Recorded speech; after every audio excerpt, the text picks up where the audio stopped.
The woman had just stepped out of the shower and was sitting on the bed when a sudden knock at the door startled her. Assuming it was her boyfriend returning home, she eagerly opened the door, only to find a strange man standing there. The man's eyes roamed over her body with a greedy, unsettling gaze that filled the girl with dread. In an instant, the burly man shed his clothes and forcefully grabbed the girl. Despite her desperate struggle, the girl's mental impairment rendered her unable to cry out for help. At that very moment, her boyfriend was downstairs purchasing something when he happened to catch a glimpse of shadows moving behind the curtains. He raced upstairs, grabbed a nearby tablecloth, and swiftly took down the assailant. Straddling the man, he unleashed a barrage of punches before flipping a table onto him for good measure. Too frightened to return home, the couple spent the night huddled together in a corner. The following day, they visited the police station to report the incident. However, the police separated Jack from his girlfriend for questioning. Upon discovering the girl's mental condition, the interrogating officer, Mike, devised a twisted plan. Under the pretense of conducting an investigation, he forcibly removed the girl's jacket as she trembled in fear. Mike then deceitfully dismissed the young officer from the room.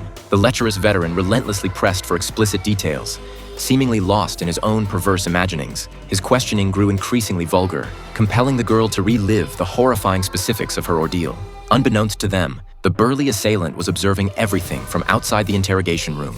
He was none other than the police captain himself. Instead of accepting responsibility for his actions, the captain falsely accused the couple of extortion and assaulting an officer. Even in the face of his subordinates' pleas, he remained determined to exploit the situation for his own twisted gratification before handling the case. With a menacing expression, he entered the interrogation room. Meanwhile, Jack was completely unaware of the horrors unfolding in the interrogation room. It was only upon spotting a photograph of the captain alongside the other officers that he sensed something was amiss. As he rushed to his girlfriend's aid, another officer emerged behind him. Jack burst into the interrogation room and witnessed the abuse firsthand, unleashing a scream of rage. However, the officers forcibly dragged him away to another room, where they kicked him in the face, rendering him unconscious. After an indeterminate amount of time, the police uncuffed Jack and fired 2 shots into the air. They then placed the gun in the still unconscious Jack's hand, framing him for attempting to steal an officer's weapon.